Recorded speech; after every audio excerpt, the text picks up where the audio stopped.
क्रिस्त में मेरे प्यारे भाई और बहनों, आप सभी को जय यीशु। आज हम देखेंगे बजिंदर सिंह पास्टर के विषय में। बजिंदर सिंह एक बड़ा प्रभु का दास है, पास्टर है, और उसे भारत सरकार आज कोर्ट में आजीवन कारावास की सजा सुनाई है। लेकिन इतने होने के बावजूद भी परमेश्वर उसे वापस लाकर अपने सेवा कार्य में फिर से इस्तेमाल करेंगे, फिर से इस्तेमाल करने वाला है अपने सेवा कार्य में। ये हर एक विश्वासी का मनोभाव होना चाहिए और विश्वास होना चाहिए। देखो, वर्तमान समय में इतने बड़ी खलबली मच चुकी है हमारे विश्वासियों के कारण।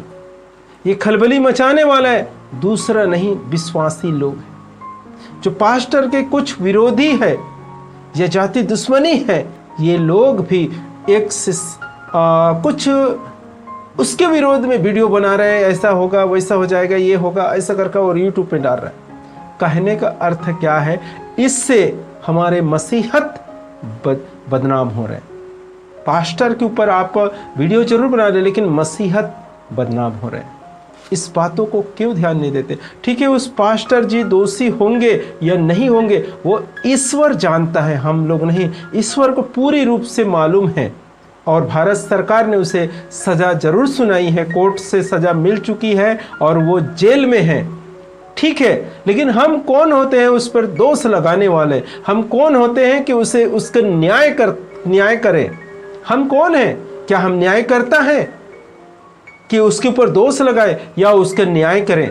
बाइबल बताती है वो दोष लगा सकता है जो निष्पाप है, वो न्याय कर सकता है जो निष्पाप है, दूसरा कोई नहीं। जब आप पढ़ेंगे बाइबल में तो शास्त्री और फरीसी लोगों ने एक स्त्री को प्रभु यीशु मसीह के पास लाए। वो व्यभिचार से पकड़ी गई थी, और शास्त्री फरीसी ने प्रभु यीशु मसीह से पूछा कि गुरुवार इसे क्या करना चाहिए, क्योंकि मूसा के संहिता में तो इस प्रकार से लिखा है कि यदि कोई स्त्री व्यभिचार करते हुए पकड़ी गए तो उससे पथराव से मार डालने का आदेश है। लेकिन प्रभु यीशु मसीह ने झुककर जमीन पर कुछ लिखने लगा। लेकिन फिर से जब शास्त्री फरीसी ने पूछने लगा तो कहा, आप में जो निष्पाप है उस सबसे पहले पत्थर मारे। और प्रभु यीशु मसीह फिर से लिखने लगा, और उन सबों ने देखा और पत्थर फेंककर सब के सब वापस चले गए। फिर प्रभु यीशु मसीह ने उठकर उस स्त्री से कहा, क्या नारी तुम्हें कोई पथराव नहीं किए? तो उसने कहा, महोदय कोई नहीं, सब वापस पत्थर फेंककर चले गए। तो मैं भी तुम्हें सजा नहीं दूंगा, जाओ आज के बाद क्या करना, पाप नहीं करना। तो मेरे प्रिय भाई और बहनों, कहने का अर्थ क्या? हम कौन है जो बजिंदर सिंह का न्याय कर सकते हैं? हम कौन है जो बजिंदर सिंह को दोषी ठहराएंगे, उसके ऊपर इल्जाम लगाए? कौन है हम? क्या आप लोग बाइबल नहीं जानते? परमेश्वर के वचन को आज तक नहीं पढ़े हैं? परमेश्वर के वचन में लिखा है 7 बार नहीं, 7 गुनी 70 बार अपने भाई को क्षमा करना है। आप और मैं तो एक बार बजिंदर सिंह को क्षमा नहीं कर पा रहे। उसके विषय में अलग अलग और न जाने कितने खराब वीडियो बनाकर यूट्यूब में डाल रहे हैं। मेरे प्यारे भाई और बहनों, मैं आज आपसे फिर से कहना चाहता हूं कि ईश्वर उसे फिर इस्तेमाल करेगा। सजा क्यों ना आजीवन कारावास के हो, लेकिन ईश्वर के लिए सब कुछ संभव है। वो छुड़ाकर अपने सेवा कार्य में इस्तेमाल करेगा। और ये कब होगा? जब हम सब विश्वासी मिलकर उसके लिए प्रार्थना करेंगे, उसके लिए प्रार्थना करेंगे, और परमेश्वर उसे छुड़ा कर लाएगा और अपने सेवा कार्य में जरूर इस्तेमाल करेंगे। मैं आपको एक और उदाहरण देता हूं बाइबल से। यूसुफ नामक एक व्यक्ति था जो याकूब का सबसे छोटा वाला लड़का था। उसके भाइयों ने उसे बेच दिया मिस्री व्यापारियों के पास, और उन लोगों ने मिस्र देश के एक अधिकारी के पास बेच दिए, और वहाँ रहकर सेवा कार्य करते रहा। और वो नौजवान हो गया, और वो सुंदर से और क्या बोलते हैं, अच्छा दिखने वाला व्यक्ति बना। वो बॉडी से अच्छा था, खूबसूरत था, नौजवान था। तो उसके स्वामी के जो पत्नी थी वो उस पर फिदा हो गई और उसके साथ सोने की इच्छा की।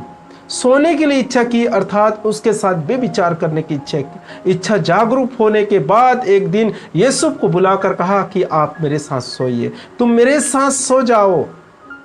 और आप जानते हैं आगे क्या है। तो उसने कैसे भी करके अपने जान छुड़ाकर भाग गया, लेकिन उसके स्वामी की जो पत्नी थी उसके ऊपर झूठे आरोप लगाई कि इसने मेरे साथ ये हरकत करने की कोशिश किया, ऐसे हुआ वैसे हुआ, और सबकी नज़र में यूसुफ दोषी ठहरा गया। सबकी नज़र में यूसुफ दोषी हो गया और उसे जेल में डाला गया। लेकिन परमेश्वर की नज़र में दोषी नहीं था, इसलिए वो एक दिन क्या बना, उस मिस्र का गवर्नर बना, मिस्र का पंत प्रधान बन गया। कौन? यूसुफ, जिसे बेविचार के नाम से बेविचार करने की सजा जेल में डाले गए थे। लेकिन परमेश्वर पिता ने सत्य के साथ उसे बाहर निकालकर उसे एक बड़ा अधिकारी बना, मिस्र का गवर्नर बना दिया।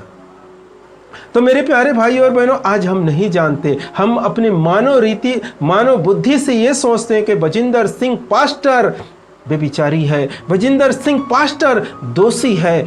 इस प्रकार से मानव बुद्धि और मानव विचार से, मानव सोच से हम ये कहते हैं, लेकिन हम ये नहीं जानते ईश्वर की नज़र में क्या है, ईश्वर उसे क्या सोचते हैं, ईश्वर उसे क्या क्या देख रहे हैं, उसके नज़र में क्या है, क्या वो बेविचार है या नहीं, ये ईश्वर जानते हैं। मेरे प्रियो, यदि वो दोषी नहीं होगा, हो सकता है वो बेविचारी नहीं है, वो अच्छा इंसान होगा या वो प्रभु का अच्छा भक्त होंगे, ये सिर्फ ईश्वर जानता है। और उसके ऊपर यदि हम सब इल्ज़ाम लगा रहे हैं, उसके विषय में और न जाने कितने खराब वीडियो बनाकर यूट्यूब में डाल रहे हैं, तो एक दिन हम ईश्वर के सम्मुख उपस्थित नहीं रह सकते, खड़े नहीं हो पाएंगे। क्योंकि यदि वो सच्चा है, यदि वो व्यभिचारी नहीं है, यदि वो झूठा नहीं है, तो झूठा हम लोग ठहरेंगे।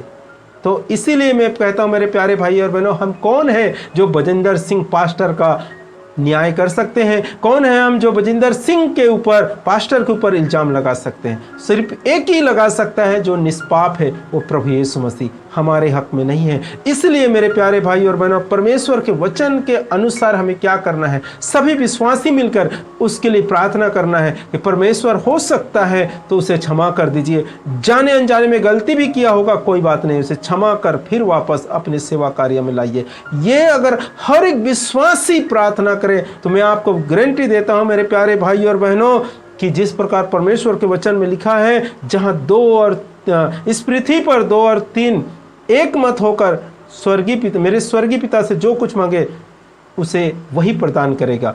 तो इस प्रकार से यदि हम सभी लोग मिलकर उसके लिए प्रार्थना करें तो परमेश्वर पिता जरूर उसे आजीवन कारावास की सजा जरूर सुनाई है, लेकिन परमेश्वर के लिए सब कुछ संभव, उसे बदल कर वो जरूर अपने सेवा कार्य में इस्तेमाल करेगा। तो आज के बाद मानव रीति से नहीं, मानव बुद्धि से नहीं, परमेश्वर की इच्छा को देखकर आप चलना सीखें और उसके अनुसार प्रार्थना करना सीखें। परमेश्वर चाहता है कि हर एक छोटे बड़े, पापी हो या धर्मी हो, सबके लिए पहले प्रार्थना करना बहुत जरूरी है। हमारा कर्तव्य है, हम विश्वासी होने के नाते उस पर दोष ना लगाए। हमारा कर्तव्य क्या है कि हमें उसके लिए, अच्छे जीवन के लिए या जो भी समस्या है उसके लिए हम सभी लोग मिलकर परमेश्वर के सम्मुख हाथ जोड़कर प्रार्थना करना सीखें, और परमेश्वर पिता अपनी इच्छा को जरूर प्रकट करेगा। तो परमेश्वर पिता इस वचन के अनुसार इस वीडियो के माध्यम से आप सबको और आपके परिवार को भरपूर मात्रा में आशीष प्रदान करें। आप सभी को जय यीशु।